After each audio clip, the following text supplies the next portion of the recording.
This airplane is a Supra made by actually a company in the Ukraine, Vladimir Aircraft. And on this one, the wings are, it's all composite structure, hollow molded, made in aluminum molds, and epoxy and fiberglass or carbon fiber. The spar on this one is carbon fiber. The wings skins are fiberglass, although many of the airplanes here are carbon fiber. This airplane weighs about 1.6 kilograms. There's a receiver in the airplane that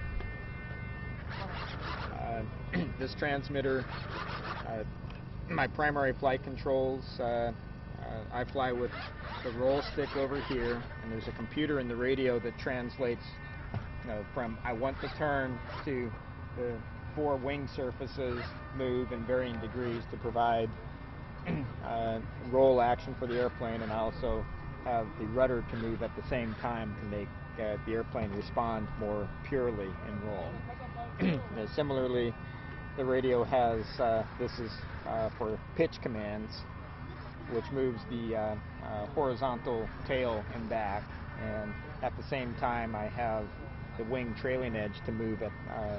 So when for example, when I ask for up elevator, the entire wing trailing edge comes down so it can produce more lift more efficiently. And then for fine tuning, I can control the rudder on this stick in case the nose gets a little out of angle. And then for landing, this stick over here is what I would call glide path to slow the airplane down. That adds a lot of drag on the airplane, so you can make a stabilized, controlled descent, and used primarily for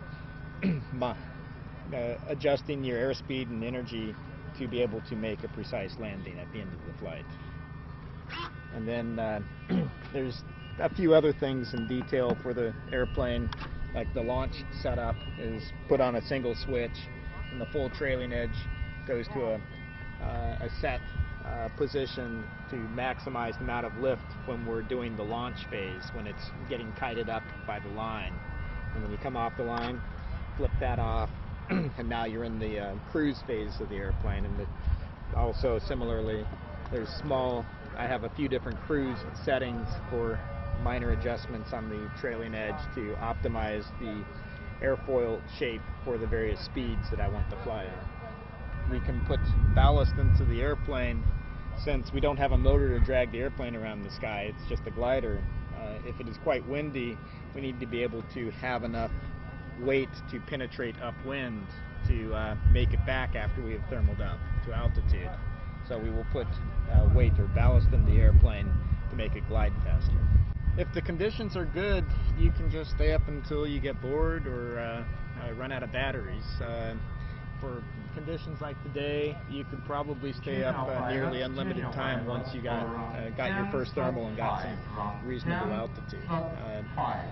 The range on the radio is pretty much limited by your eyesight. The range of the radio is greater than your ability to see the airplane at distance. So you probably have 2.5 or 3 kilometers of range on the radio, and you'll start running out of eyesight when it's about 2 kilometers away.